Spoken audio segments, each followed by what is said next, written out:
Hey, welcome back to Cosmic Rabbit. Today I have an intriguing and highly controversial episode for you guys. We're going to be talking about the evidence that was gathered by doctors and scientists who directly examined the bodies of the Nazca Mummies at the University of Ica in Peru. After rigorous study for about 7 years, the doctors suggest that these bodies are real, biological entities that have not been manipulated. Okay, so you're probably thinking, weren't these bodies already proven to be hoaxes or constructs? And that's the juicy part.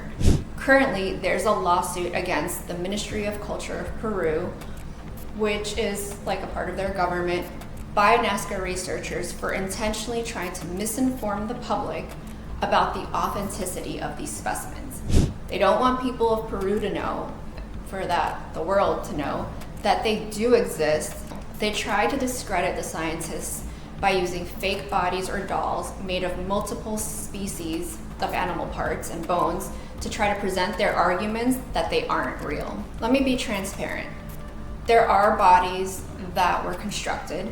However, these are not the bodies that are being studied by the Peruvian scientists or other scientists around the world. It's also really important to recognize that the doctors that I'm about to talk about are not saying that these are aliens or beings from another planet. They're simply saying that they are biological beings of unknown origin that have not been manipulated. That being said, this episode is slightly out of place, but on the off chance that it could be tangentially related to the UFO topic, then I figured I'd share.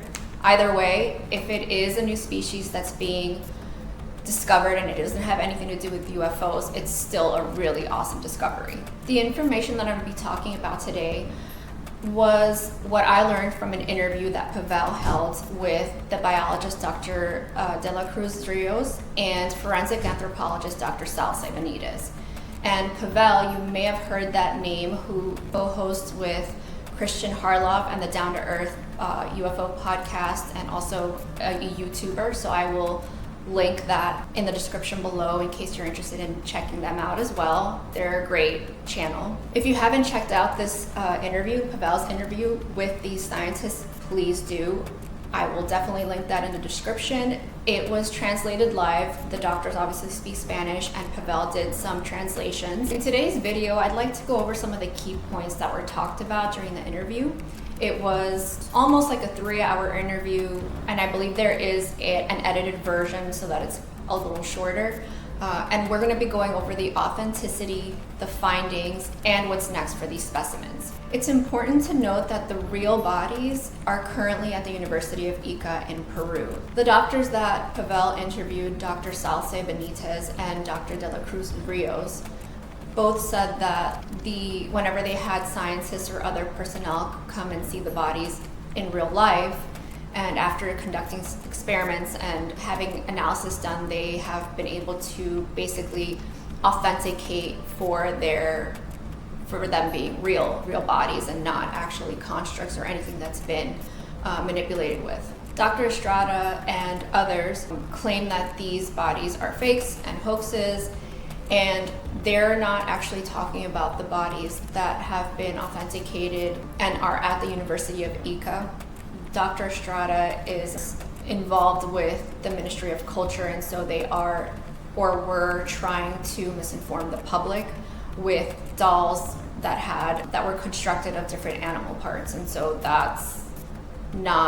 those are not the bodies that are being studied by the scientists that Pavel spoke to.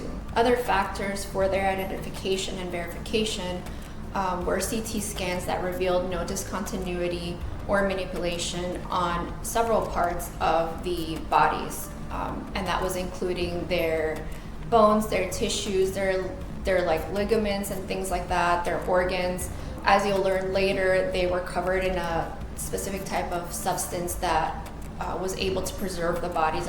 These bodies have been found to be about 1700 to 1800 years old, some of them because there are various types, and this powder or the substance was able to keep them intact, essentially dehydrated but intact with their organs and their tissues and all of that. Along with CT scans, there were obviously x-rays and DNA testing that has been done. Moving on to the findings, I'll just go over kind of the key points on those and what the doctors talked about. There have been, up to now, I believe it's 7 different species that have been found, all having the tridactyl characteristic, and tridactyl meaning 3 fingers on the hands and 3 toes on the feet. And although they differed in the number of phalanges, they all had the 3 toe characteristic. And phalanges is just like the parts of your fingers. So you've got 1, 2, and 3 phalanges. They differed in that. Some of them had 4, some of them had 6.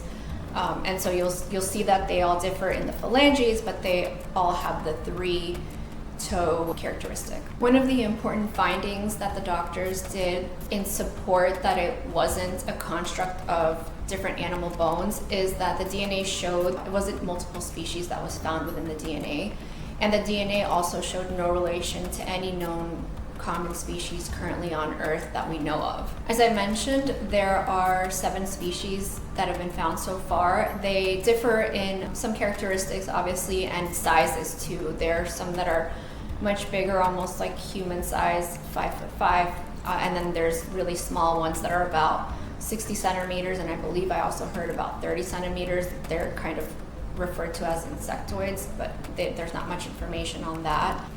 The bodies that were 60 centimeters contain characteristics that are found in what they were mentioning are extinct theropod dinosaurs, and that group has a very distinct set of characteristics. One of them being obviously the 3-toed limbs, but more importantly, they had hollow bones. They had what they call furcula, which is kind of like it would be in this area, but it's structured differently. It kind of points out like some birds do. Joints, and then the skin that is very similar to these, what they thought the theropod group of dinosaurs would have had or have been found to have. As you find out more about these specimens, like I said, you will see that there are different species. One of the newer bodies that were found earlier this year, they've called Montserrat, and apparently she was found to be in gestation and had a fetus within her, as a normal human would have a fetus, not within an egg. If you go back to the bodies of the 60 centimeter bodies, there was a body that was found with 3 eggs inside. So already within that, you can see that they're different species just from the way that they carry or how they have their young. Another interesting factor that they mentioned that some of these specimens have, and this is across the different species, not all of them have them, but some of them do. They have some metal implants which contain a mix of different metals, including osmium, which is a very rare element. And they don't have the exact composition or percentages of how much osmium is in there. They just wanted to make sure that people were aware that these implants were found and that they contained some part of osmium. And like I said, osmium is actually not found in that part of the world. It's usually found in places like South Africa, Canada, and Russia. And so to have found it in that area at that time is just truly anomalous, and they want to do obviously further research in order to try to find out how that would have gotten there. And there are theories around that, whether it was kind of like a body adornment or if it was like technological in nature. That's obviously still under study. Some of the things that I found to be really cool in that interview was that Dr. Zalce was talking about the more recent body that was found that was named Montserrat.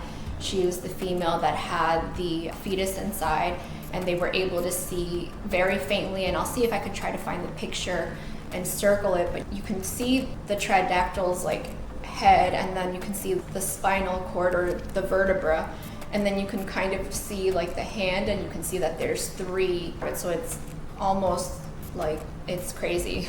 You can kind of see it. I'll see if I can find the picture and try to circle it so you guys can see it. And so that's still under study, but that's the preliminary findings for that, is that she was in gestation and that this being that she had is also tridactyl in nature. The doctor also mentioned that they did an endoscopy on Montserrat. They wanted to see the composition of the intestines, and so they did take a sample of that, and it's currently under analysis, and it will be published as soon as they analyze everything and go over the findings. One of the other specimens, named Maria, was one of the earlier ones found like in 2017. The one that is, I think, has been highly publicized. I can show you a picture of her. She has a very distinct characteristic on her toes. They all have, the long 3 toes, but at the end of the toes, they bend down at 90 degrees. So it's like a long toe, and then like it bends down at 90 degrees on the end, and then it has the fingerprint at the bottom, and it's kind of like in a pad shape. And you can clearly see that, and I'm pretty sure you can also kind of see a nail. I'll show you that picture because that's pretty insane. I don't know how someone would be able to fake that. So it's pretty convincing. If you guys take a look at that video, or like I said, I'll add the picture in there so you can see that. So a little bit more on the substance that was found around all these bodies. It's called diatomaceous earth, that basically is composed of silicone and oxygen. It's a compound that basically dehydrates whatever it's put onto it. It's used as a natural insecticide. And the reason why this is important and kind of interesting is because this was used obviously to preserve the body back in where they were dated to be about 1700 years old. And the properties of this diatomaceous earth was just discovered about 200 years ago. So they're trying to figure out, did they just know this before we did?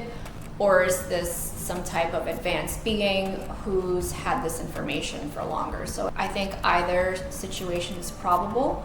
There's a lot of things that can be lost to ancient civilizations. And so I just think it's interesting that they had this specific substance and use this in order to preserve the deceased beings. So those are the main points that I think were really interesting. I think that if you're really interested in the specificities of this, you should definitely listen to the interview that Pavel did. There's a lot more information, different things that you can learn about by listening to that interview. It's such a great interview. Pavel did an amazing job. So that was a quick overview of what the interview was about, just some quick points that I found to be very interesting. So what's next for these specimens? Earlier this year, around March, April time, there were 3 U.S. doctors that have gone down to Peru to study the mummies and to issue a preliminary statement. And basically, these doctors, Dr. McDowell, Dr. Rodriguez, and Dr. Caruso, specifically Dr. McDowell, is very well known in his field, highly prestigious, and received some very prestigious awards. And so I think since Dr. McDowell was involved, this has really prompted English-speaking scientists and doctors to want to get involved in the research, and I think that's a good step forward. Multiple scientists, including the scientist that Pavel interviewed on his podcast, mentioned that further DNA analysis is needed, and it's underway, mainly because a lot of the DNA was, about 30% of it was unknown, and then obviously there's different specimens, and so obviously each species needs to be analyzed to see whether they have a connection within themselves, if there's some kind of kinship, whether they belong to the same species or are somehow related. Moving forward, also, the doctors mentioned that they've been trying to get doctors to come down to Peru and get some of the specimens to corroborate their findings in order to get this out to the world and to the scientific community. And they also mentioned that it's been really hard getting funding and resources since the Ministry of Culture continues to deny the authenticity of the bodies. And so in terms of what's next with that, the lawsuit will have a big impact on that and being able to be funded to continue research. Dr. Benitez did mention that Montserrat, the body named Montserrat, is one of the newer bodies, and so there still needs to be some DNA testing and analysis to be done on that body specifically, and they continue to find bodies. They also mentioned something about a body being a lot bigger than, or the head of one of the bodies. I guess it was found kind of detached from the rest of its body.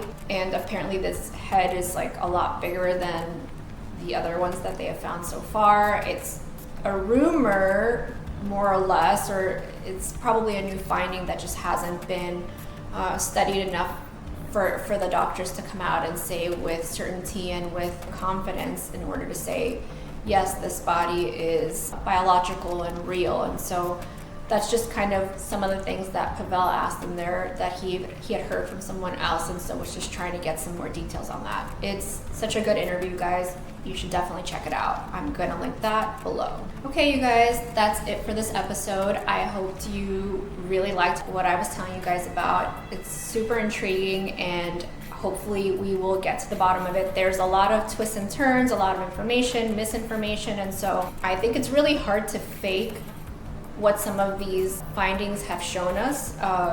They did mention there was a few times where they had the bodies brought in for testing and had video cameras there so that they can see that the imaging wasn't manipulated, that the body wasn't manipulated.